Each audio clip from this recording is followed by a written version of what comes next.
Welcome back to season 1 of Snubs and Dubs. We're talking the Snubs and Dubs at the 69th Academy Award for Best Picture.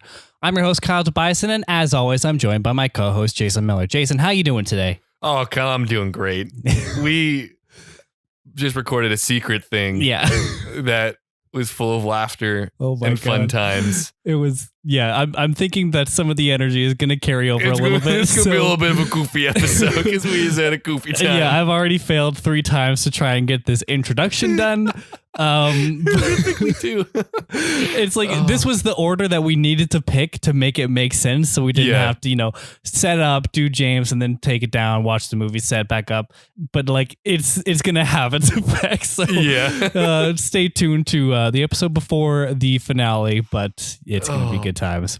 Yeah. Jason, did you watch anything in the last week? I did watch a couple things. Good, because I didn't. I'll just get that right out of the way. I kicked in the new year just with nothing, except the one we're talking about today. There's nothing wrong with that. What I did watch, though, first of all, I watched Don't Look Up.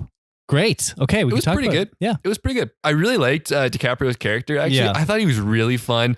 DiCaprio does a really good job playing him. I didn't care that much about Jennifer Lawrence's character. Yeah, she was fine, whatever. But like, I felt like that was just kind of like a lot of Jennifer Lawrence's characters were like that. So it wasn't like anything crazy.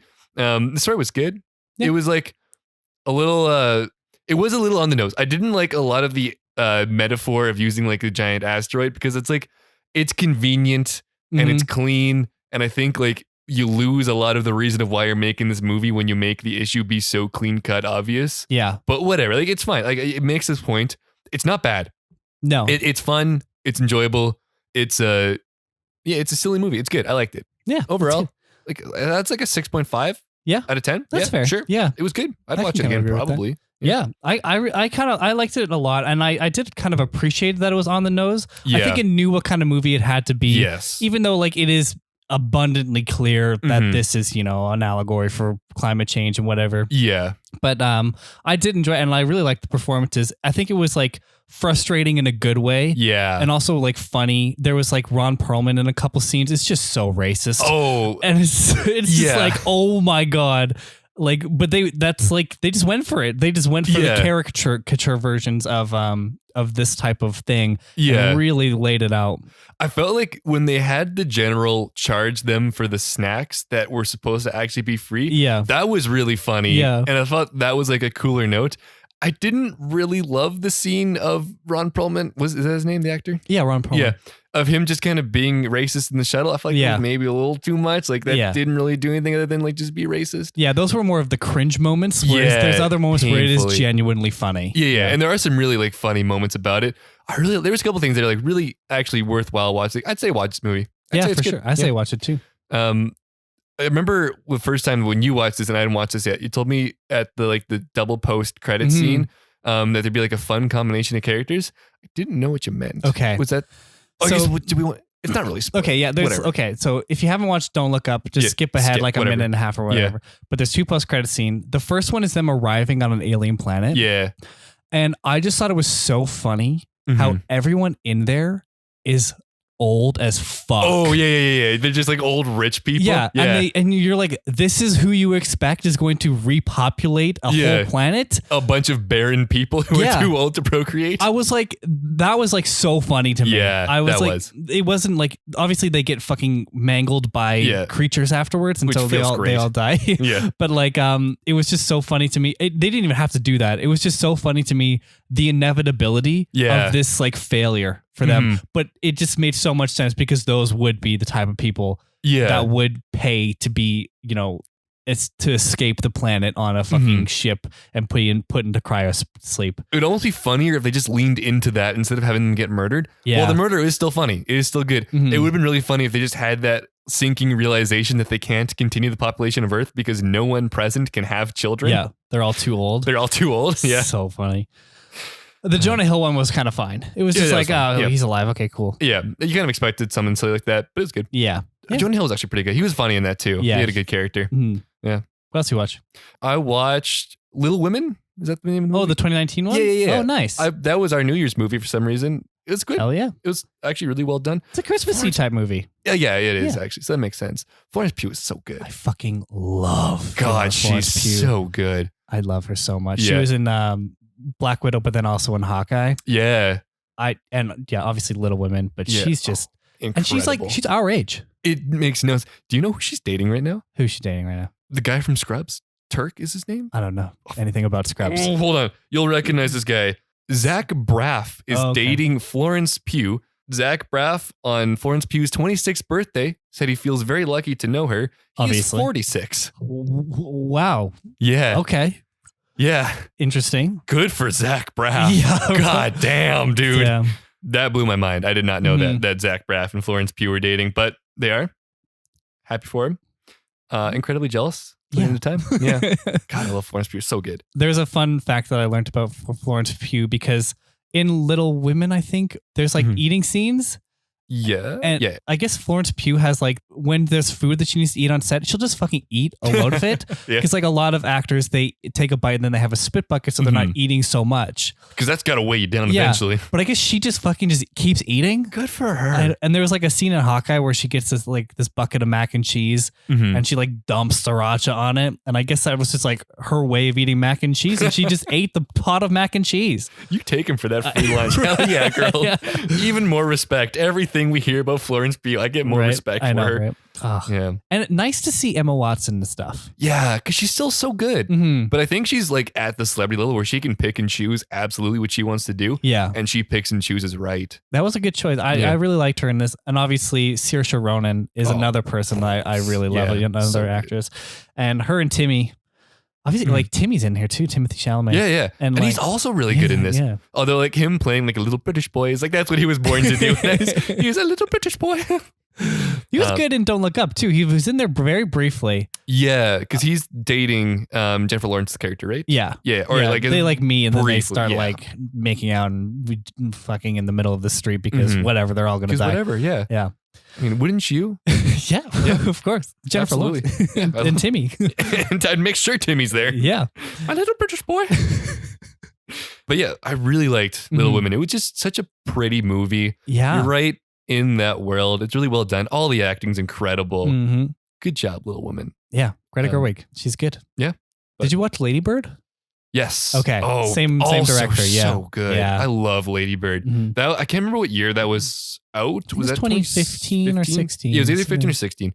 That was one of my top movies from that year. That was such a good movie. It was really good. Yeah. Can't wait to see more Greta Gerwig stuff because she's just kind of been doing banger after banger, if you ask me. But that's all I've watched other than the titular movie. And the bonus episode movie. And the bonus, we're not going to talk about that right now. Well, let's just get into it. Of course, season 1 of Snubs and Dubs is covering the films from the year 1996. And so for episode 23, holy shit, we're so close to the end. Wow. We are talking about James and the Giant Peach.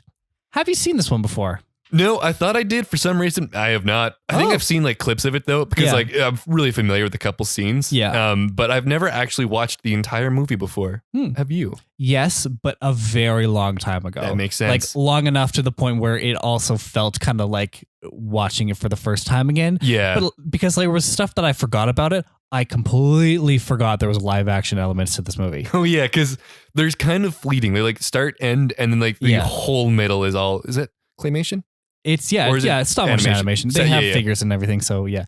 But yeah, I just totally kind of blanked those parts from my mind because I think the stop motion animation is so good and like the more kind of impactful stuff. Yeah. So I have seen it way long ago though.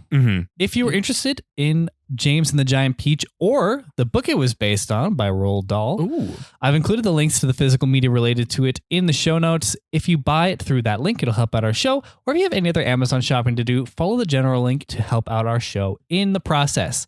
Reminder, this is going to be a spoiler-filled conversation, so if you haven't seen James and the Giant Peach yet or read the book and you want to, go ahead and do so. But without further ado, let's get into it. Featuring stop motion animation and live action, this inventive adaptation of Roald Dahl's beloved children's tale follows the adventures of James, an orphaned young British boy. Timothy Chalamet, little British boy. Forced to live with his cruel aunts, James finds a way out of his bleak existence when he discovers an enormous enchanted peach. After rolling into the seas inside the buoyant fruit, James, accompanied by a crew of friendly talking insects, set sail for New York City. James and the Giant Peach is directed by Henry Selick. It is written by Carrie Kirkpatrick, Jonathan Roberts, and Stephen Bloom, based on James and the Giant Peach by Roald Dahl. It stars Paul Terry as James, Simon Callow as Grasshopper, Richard Dreyfuss as Centipede, Jane Leaves as Ladybug, Joanna Lumley as Ant Spider, Miriam Margolyes as Ant Sponge, Susan Sarandon as Spider, Pete Postlethwaite? Oh my God, that's a hard name. Pete Postlethwaite? Postal TH Wait E. I guess, yeah. I guess so. Sure. Wait, as sure. Old Man, and David Thewlis as Earthworm.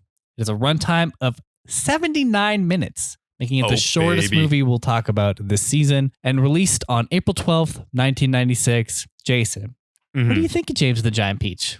It's really lovely. I love the animation that went into this. It's just so enjoyable. And also, if you're starting a movie at 79 minutes, you're in friendly territory. I already really like you, so you have a lead to lose at that point. Yeah. What do you think of it? I liked it too. I really like the voice cast. Yeah. If you didn't tell me that the Centipede was voiced by Richard Dreyfuss, I would not have known. No, he was not really good in that. Yeah, and he kind of was going into this like Brooklyn, New York type accent that like it just really worked for this character who's just like so larger than life, but also like pretending to be that. But he's faking it. Yeah. You know, hey, he's walking here, but is he really? Yeah. We don't know. Not really. He's not. Yeah. But he will be. I really liked it too. I thought it was just pleasant. Yeah. It was completely harmless. I don't think this is like, it's not one that blows me away. Obviously, there's a lot of work that goes into stop motion animation. And every time I see it, I'm just blown away, especially when I look behind the scenes and look at how they do it. Oh, I would fucking masterful. I would love a behind the scenes of James and the Giant Peach. That would be so cool. And they've gotten so good at it too. Like, have you seen Kubo and the Two Strings? No, but I know I'm pretty sure I've seen behind the scenes of it because it's so No, I have seen that. I have seen that. Yeah, I remember that. But I've also watched a bunch of behind the scenes stuff because I watched the movie and really liked the movie. And it's incredible, the art that goes behind that. Yeah, like honestly, they need to do more stop motion animation. I think it's not as popular of a medium because 3D animation is taken off in such a big way. Like I think a movie like Kubo just got buried in the last, I say recently, but I think it's 5 years ago now. Yeah. But like, because people don't go to see them and like, it's just so unfortunate because so much craft goes into it. Oh, it's so beautiful too.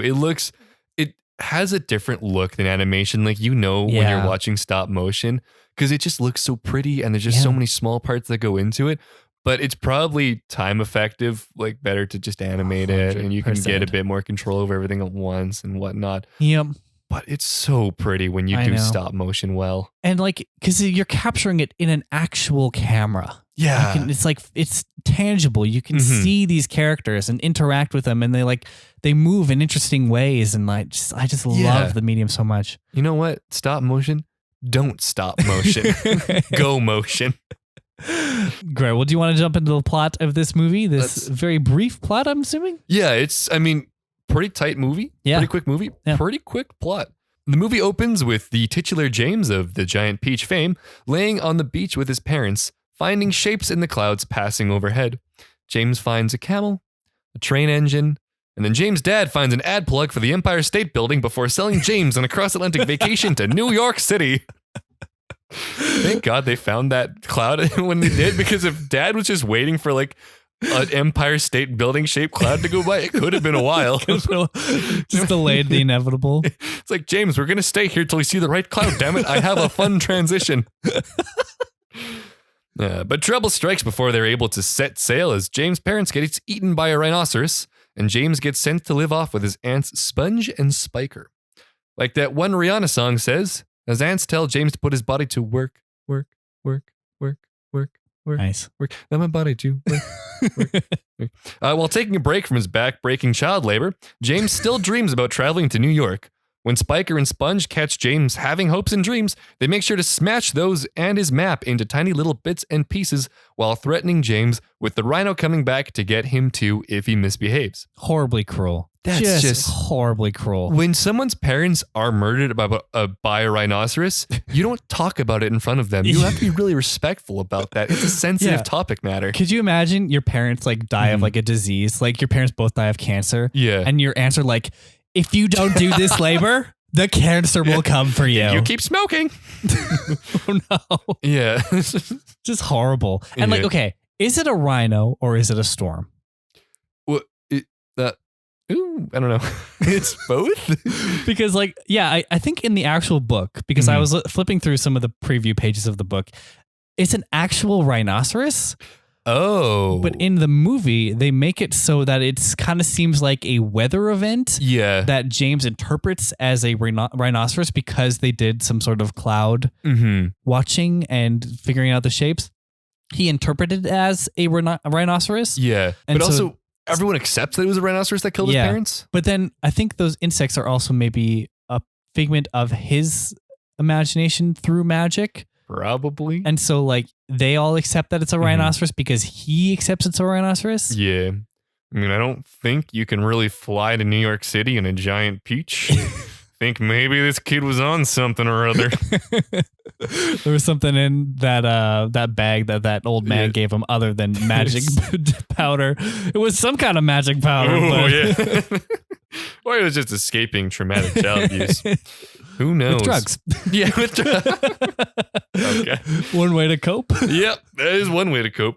For dinner that night, James is served cooked fish heads, which he ignores in favor of licking takeout bags from the trash can. But whom amongst us hasn't had a little raccoon dinner every now and then? James gets distracted when a spider appears in his windowsill, and he promises to be its friend. Aw. James then turns the paper bag into a little hot air balloon while singing a song with a very bold vocal range for a child of that age. Yeah. I don't know if he really hits every note.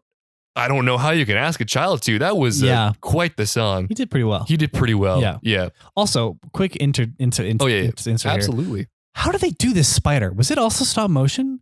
Because this spider was immaculate. It just fit right into this world. Yeah. I don't know. I'm assuming that it was. Yeah, because we would have noticed if it was CG. Yeah, if it would have looked bad. You couldn't have CG'd the whole spider for sure. No. Maybe it was just really good stop motion. Yeah. Because that spider was crazy good. Yeah.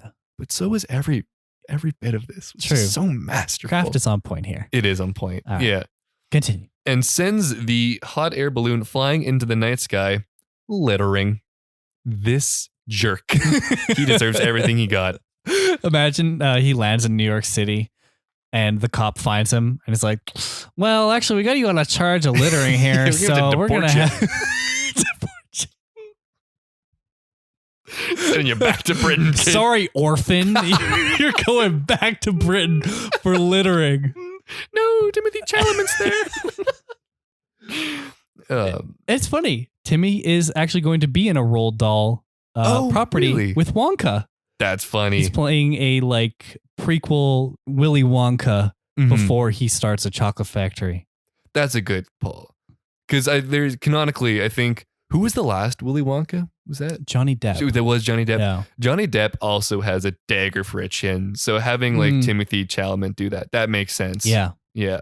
Damn. Interesting. Timmy's in a lot of stuff. He needs to be in more stuff. He's so good. He's so good. He's so good. The next morning, Spiker and Sponge try to kill the spider in James' room, but get clean suplexed down the staircase, putting Hell in a Cell to shame. While the two sisters tussle, James rescues the spider and places her outside to save her.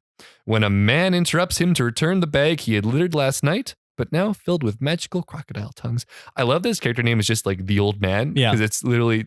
an old man. He's just an old man with crocodile tongues. The man warns James not to let them run away from him, but of course within seconds, James biffs his shit all over the floor, and the crocodile tongues say, see you in a while. As his aunts figure out how they want to beat his ass for having fallen over, they get distracted by a peach growing on their otherwise barren tree that has now gone to full Kardashian proportions of peach. Spiker and Sponge see this as a fruitful opportunity to make some cash. Nice. Thank you. And turn the peach into a tourist attraction, which obviously James has to clean up after. While picking up litter, a good punishment for, littering, James is led to the backside of the peach by another crocodile tongue. The backside of the peach? Sorry, the ass side of the peach.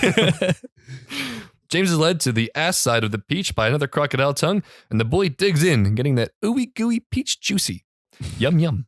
Since you can't stop at just one bite, he crawls into the peach and gets transformed into 100% pure stop motion magic and stumbles into a small bug community thriving in the center of the peach. These buggers hatch a plan to get off the hill and make for New York City to fulfill James' dream of visiting the Big Apple in a big peach. After a musical number in the peach chorus, Centipede pops out to chew off the stem of the peach, and they get rocking and rolling over the ant's car, down the hill, jump a church, and start floating west. I should say one thing. Mm-hmm. They originally wanted to do this whole movie in stop motion, but it was cheaper, like more cost effective to do the live action scenes and then have when they enter the peach be the stop motion bits. I think that works better too, because it kind of builds on like, is this fantasy? Is this actually happening? Because they do a fun thing in the story where they make it obviously not possible for like this magic and stuff to happen, but every character in the movie accepts that it's happening, so you don't actually know if it's real or not. So it's like it's kind of a fun take on that. Like the rhino, did they actually get killed by a rhino? Did they just stay outside in a storm? Beats me, but it makes a fun story. It does. To cut the travel time down, James comes up with a plan to capture some seagulls flying above them to use as propulsion, but gets interrupted by a mechanical shark. The team is able to destroy the mechanized apex hunter and take to the sky with some quick thinking by everyone involved. Yeah. Another stop motion marvel here. Mm-hmm. That water. What the fuck? Oh, that's good. Oh, the effort that had to go into that water. Jesus Christ. Some of these scenes, you just look at the screen and you think about how hard that would have been to do, and I just shudder. I know, right? Yeah. Like it's a completely different perspective watching this as an adult to a kid, because as a kid you're just kind of wrapped up in the magic and the story and whatever. Yeah. But as an adult, like especially you and I, people who know like stop motion, how much this like effort goes into it, you sit there and you look at it and you're like, the hours that it would have taken to do just this one shot. Yeah. My goodness. Because there's so many little parts that move in the water. Yep. And like the swirling vortex and the fish are jumping and the sharks doing the mechanical shark has so many moving pieces within it, like the mouth and the fins and the outside. My goodness. It's insane. Yep.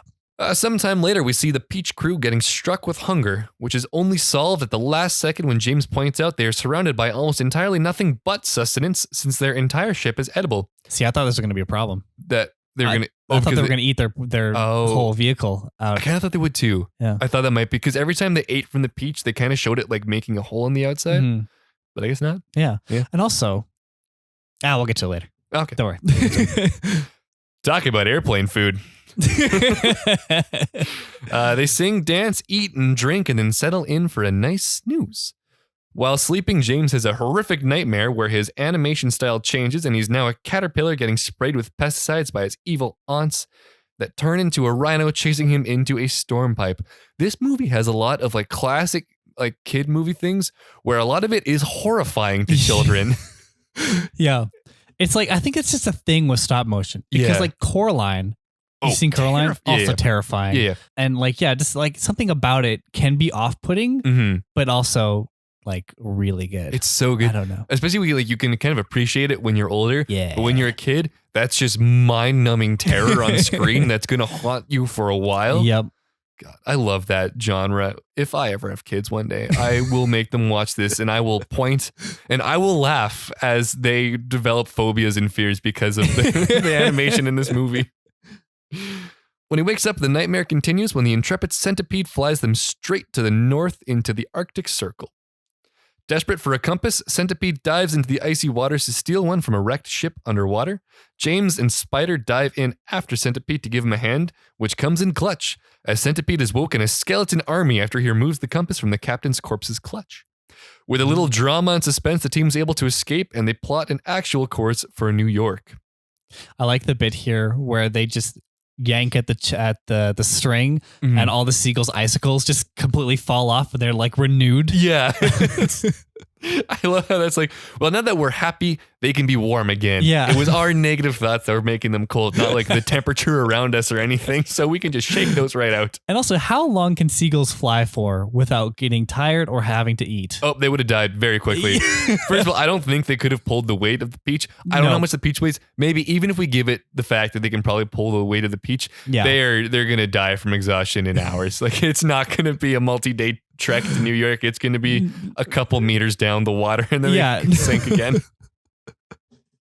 I kind of thought they're just going to have the seagulls like pull it through the water or something, but they pick it up and fly it, which is probably a lot harder to do than just pull it. Yeah. Hold on. I want to do some math here. So let's take a break. Okay. So using the math that we just figured out, if the distance between England and New York is 3,399 miles, we figured out that the seagull's average flight speed is 20 miles per hour.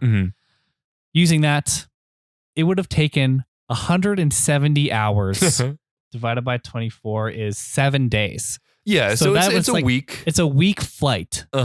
Those seagulls, dead. They're dead. Yeah. To go that long without water, also just the exhaustion of hauling the weight behind them, they're dead. Absolutely. They're not meant to cross the Atlantic, oddly enough. So they're definitely going to fall a couple hours, maybe at best, into the water and then drown. Yep. And then they're paddling from there. All right, let's continue from that tangent. Yeah. Well, now we know. Another musical number flies us the rest of the way to our destination. But just as the New York skyline comes in...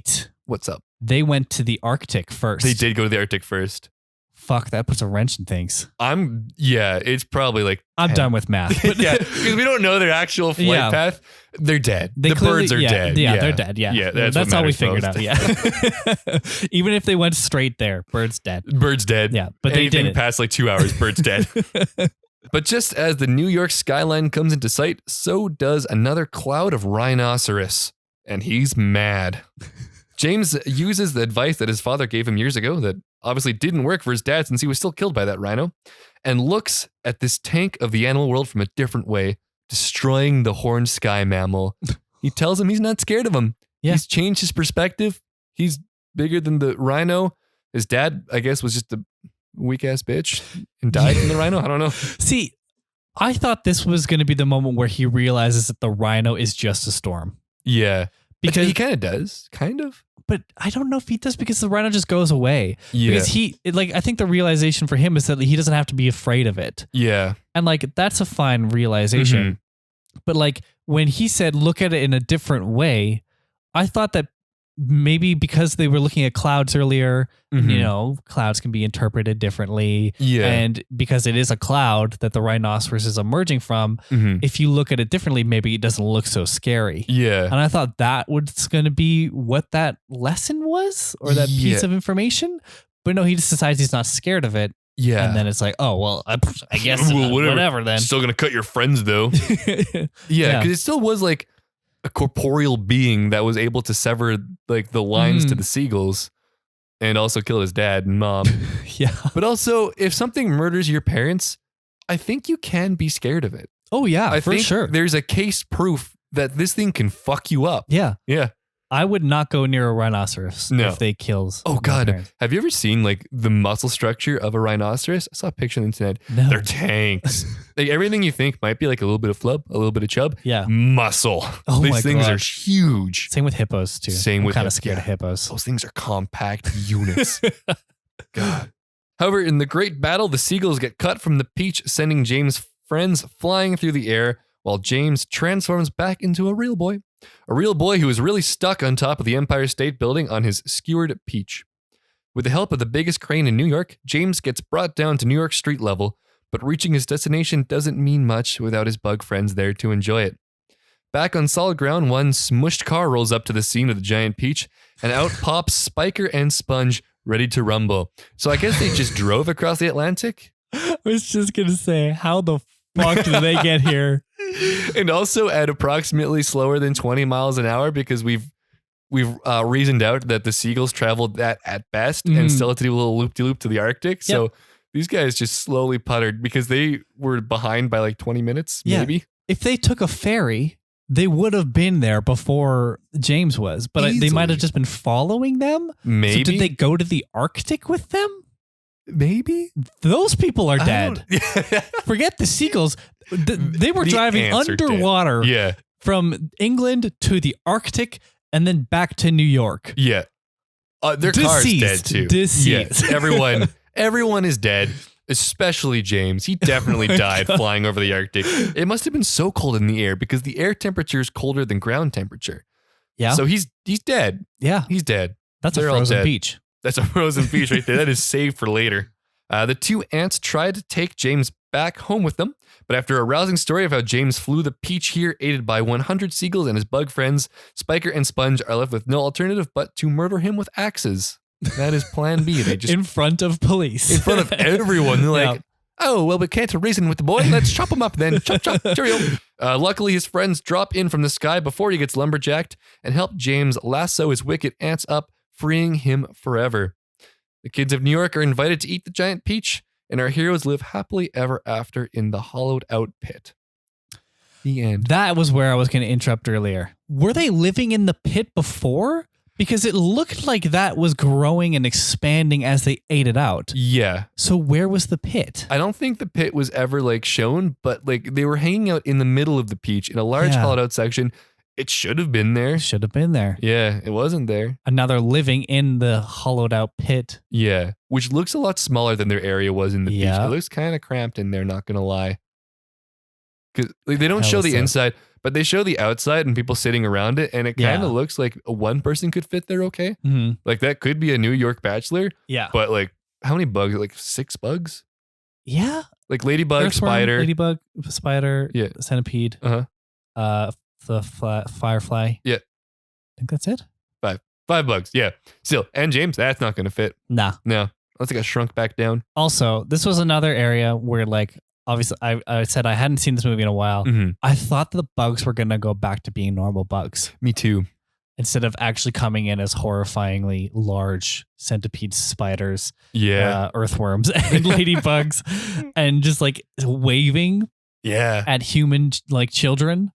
That wouldn't have been horrifying. That would have been a nightmare. If you ever look at like a close-up picture of a bug, terrifying. They look like xenomorph warriors here to kill us. If I saw like a giant bug of that size, I would just drop from a heart attack immediately because it's the easier way to go. I'm not sitting around and getting my face chomped by a giant centipede. I'm taking myself out. Yeah. No, thank you.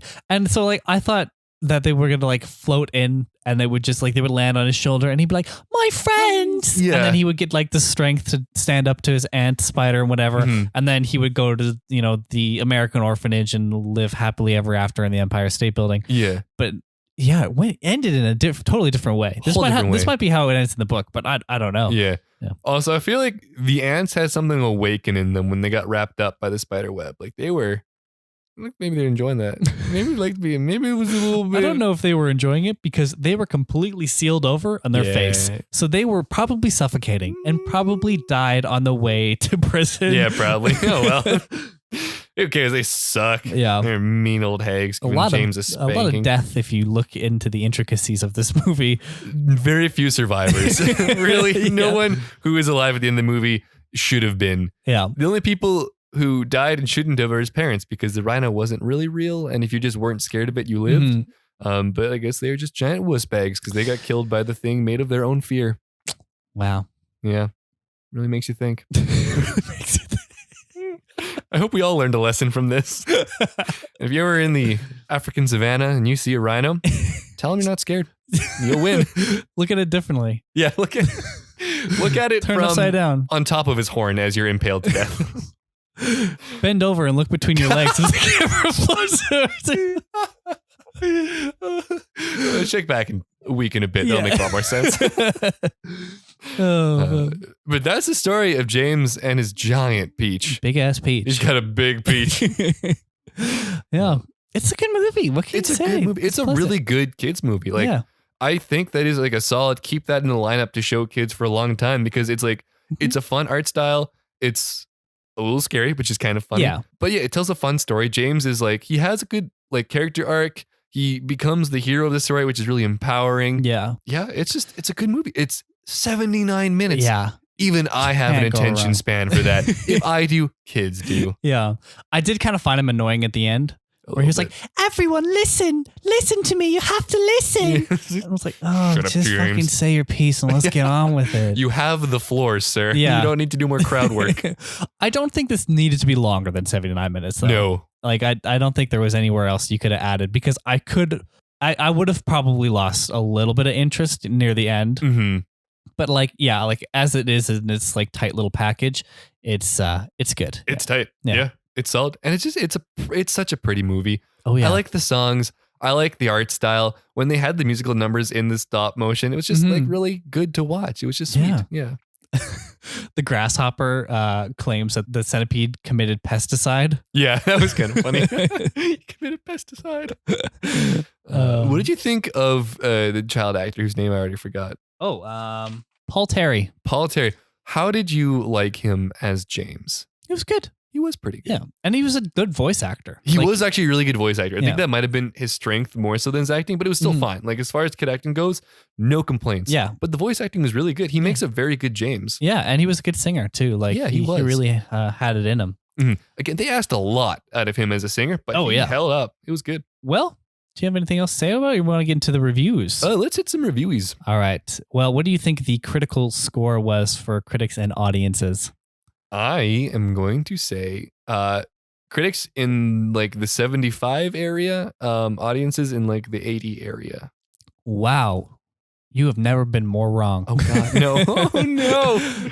Critics were at a 91%. Okay, good. That's fine. I'm happy to be wrong in that direction. Audiences, 65%. I hate you. Tomatoes. I hate when I agree with the critics more than the audience. Yeah. IMDb 6.7 and Metacritic 78. So it looks like overall, critics seem to like this movie more than the audiences do. I get it because the audiences were wrong. So that makes sense to me.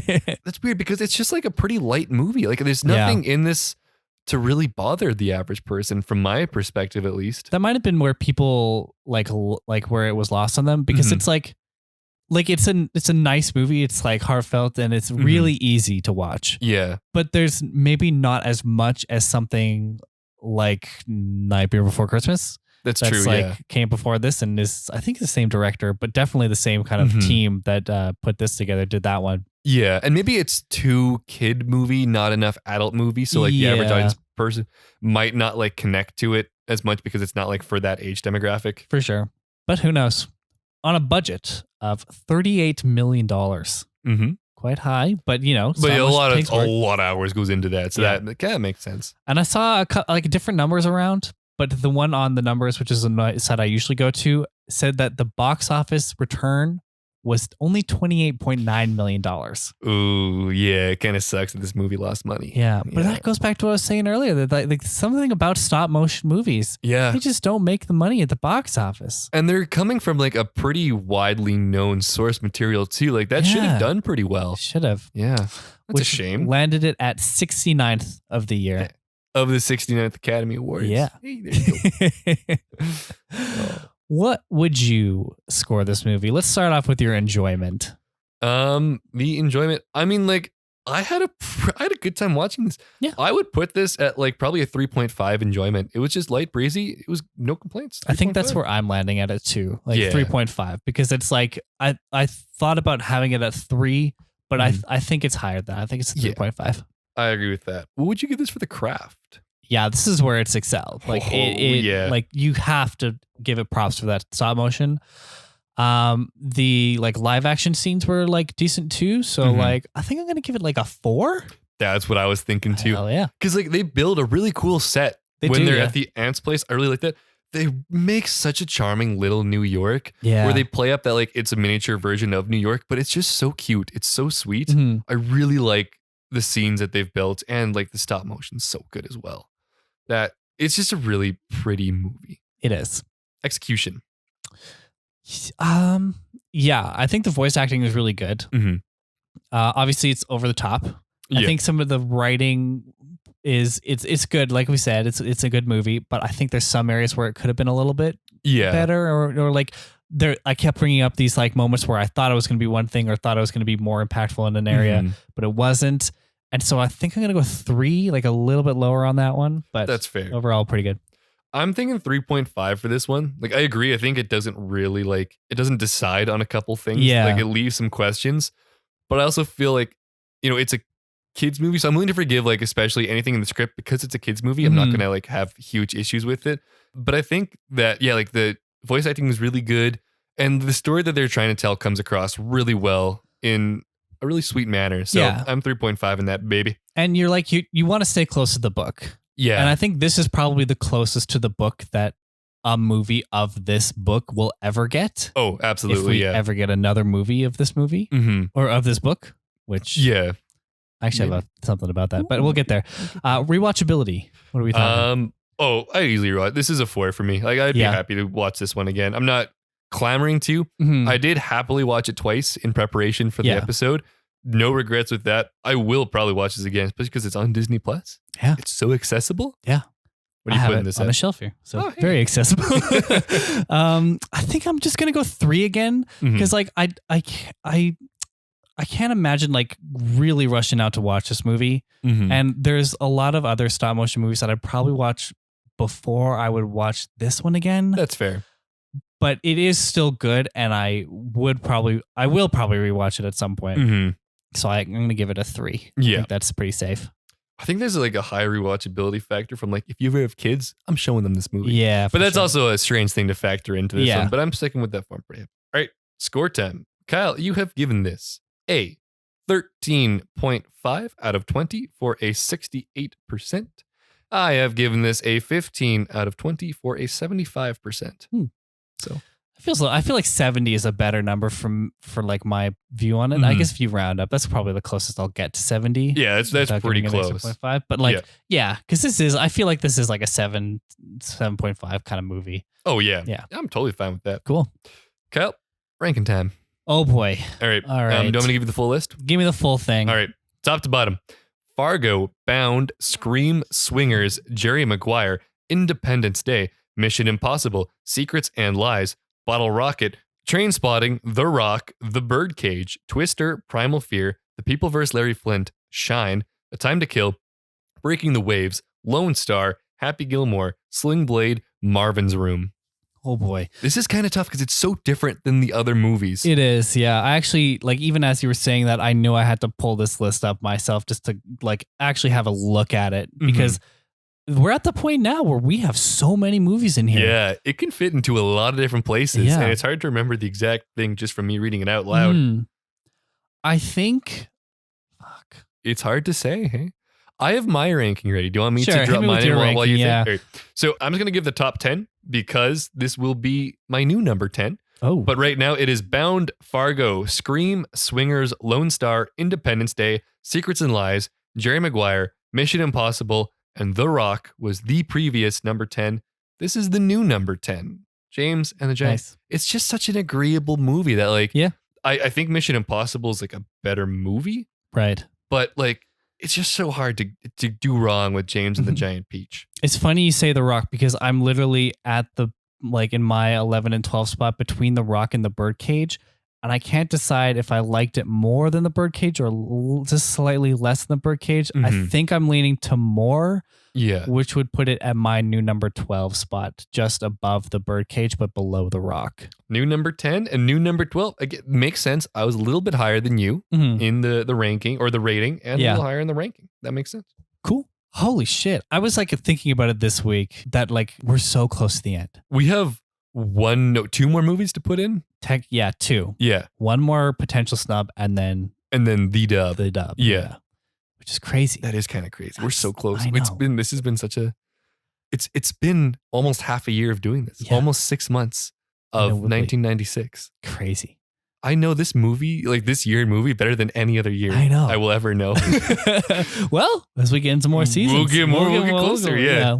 Shit. We're getting sentimental already, but we got to save that for the finale. So let's do more episodes of doing that. Let's move on to the fun Letterboxd reviews. I have 3, each at different stages of the ratings. I got a 4-star by Mellow Makes. Remember, be nice to every spider you meet because one of them could be a hot goth girlfriend. I do love it. I kind of like that, like Centipede and the spider. They got like a little something going on. They never quite dabble, never quite entertain it. But there's seeds there, and they're probably going to end up getting together. Yeah. In James and the Giant Peach 2. Oh, the earthworm. Mm-hmm. David Thewlis? Oh, yeah. He was in Harry Potter. He was a Professor Lupin. Oh, I didn't know that. I didn't know that either until I was looking at the cast. But and like you wouldn't know that from his voice because he does this very like kind of quiet, anxious thing. Yeah, earthworm thing. Mm-hmm. But yeah, that's the guy. Cool. Yeah, damn. Yeah, he did really good in that. He did.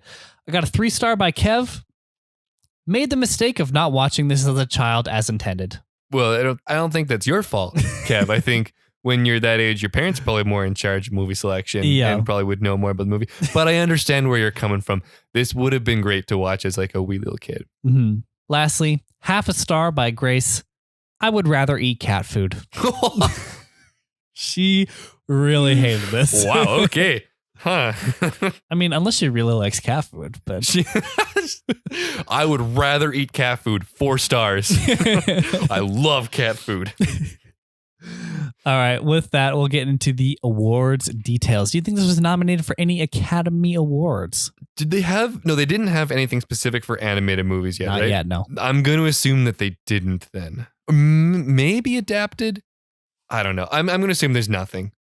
There is one. Oh. It's not adapted. It's Best Music, Original Musical, or Comedy Score by Randy Newman. That makes sense. The music numbers were a lot of fun. Mm-hmm. That is actually, I'm glad that it had that. I didn't even think about that. Yeah. It did not win, though. No. It was nominated. Just to get nominated, it's nice. Yeah. Really, it's an honor just to be there. However, there were other animation awards that were going on, notably the Annie Awards. It was nominated for Best Animated Feature, Best Individual Achievement in Music, Best Individual Achievement in Producing for Tim Burton, Best Individual Achievement in Writing, Best Individual Achievement in Voice Acting for Richard Dreyfuss, Best Individual Achievement for Storyboarding, and Best Individual Achievement for Directing for Henry Selick.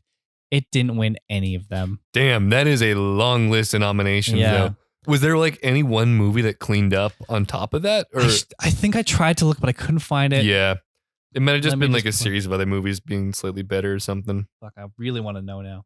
Oh, Toy Story came out this year. No, it didn't. No way. Yeah, Toy Story won Best Animated Feature ahead of James and Giant Peach.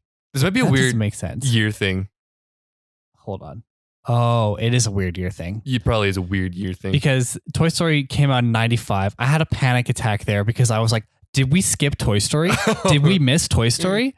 But no, it came out in 95. So maybe there's a weird year thing going on. So yeah, you were right. Toy Story must have cleared up. Yeah, it's a lot of Toy Story. Okay, that's why. Toy Story came and took everything from James and the Giant Peach. Rough. Yeah. Well, you can lose to worse movies. Win some, lose some. Yeah. It also was a nominee at the Saturn Awards for Best Fantasy Film. That was it. Didn't win that. So not a lot of wins. No, a lot of nominations though. And that's at least something. Do you want to hear some interesting facts? God, I'd love to. Okay. This film took 12 years to reach the screen. Oh, wow. Roald Dahl himself was convinced that the property could never make a viable film. Roald Dahl, you idiot. God, you're so dumb. You and your incredible children's literature. Yeah. God damn it. You blind fool. You didn't see the movie potential of your own book. God, go read one. So we both kind of said that the child actor was very good. Mm-hmm. This is Paul Terry's only film. Wow. His only one. That's crazy. Yeah. When you're James, you're done. You get one James, you finish. When Centipede opens the door to Pirate Captain's quarters, he exclaims, "A skeleton?" The puppet head that was used for the captain was actually the same as Jack Skellington's from The Night Year Before Christmas. I thought so. Yeah. Did not follow up with that in any research. To be like, oh, Skellington. Oh, that's Jack. Cool. When the centipede discovers a compass, he also says jackpot. So. Oh, that's kind of cute. Yep. Yeah. Sam Mendes, director of American Beauty, wrote Partition, James Bond's Skyfall, and Spectre, and also 2019's 1917, was attached to direct a live-action remake of James and the Giant Peach.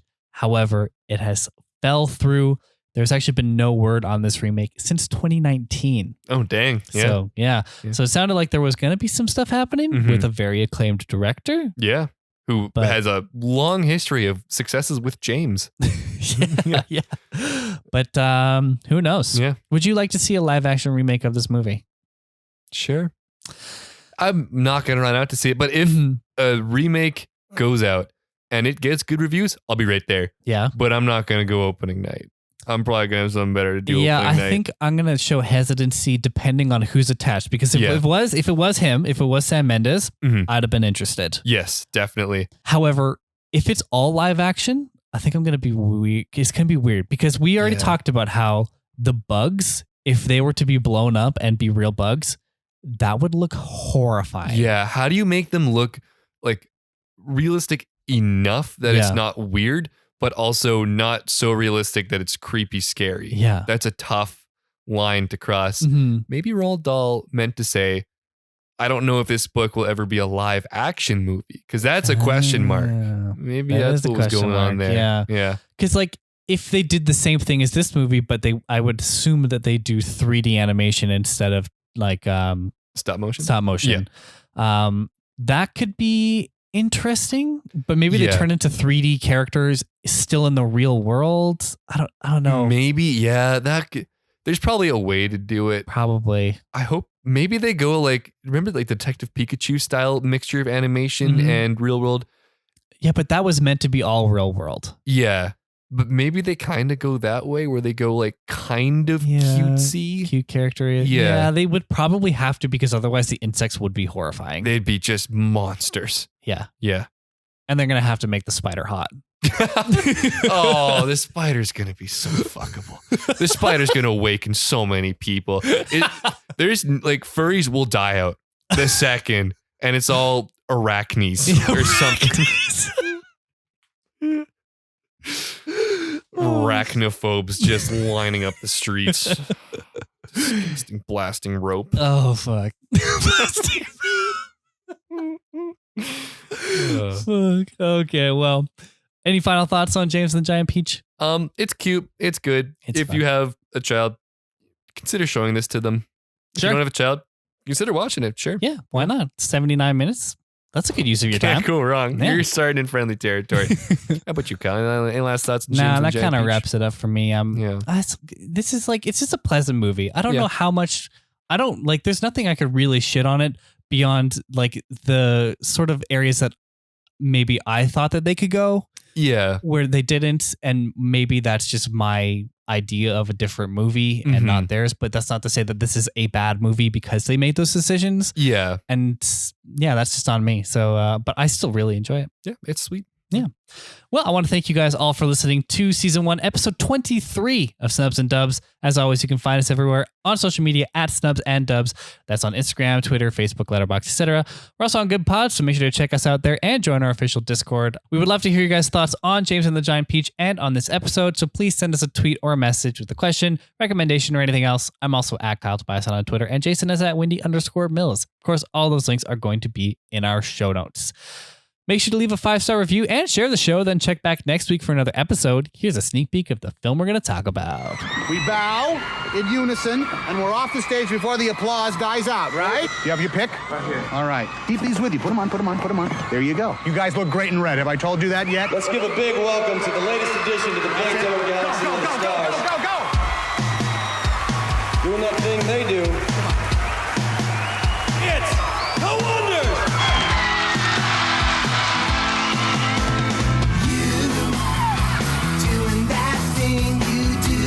That's right. Next episode, we're talking about That Thing You Do. No, not you, listener. the movie. So make sure to watch it before next episode. It's on Disney+. Can't wait for you guys to hear it. Thanks for listening. That's a wrap. Bye-bye. Bye for now.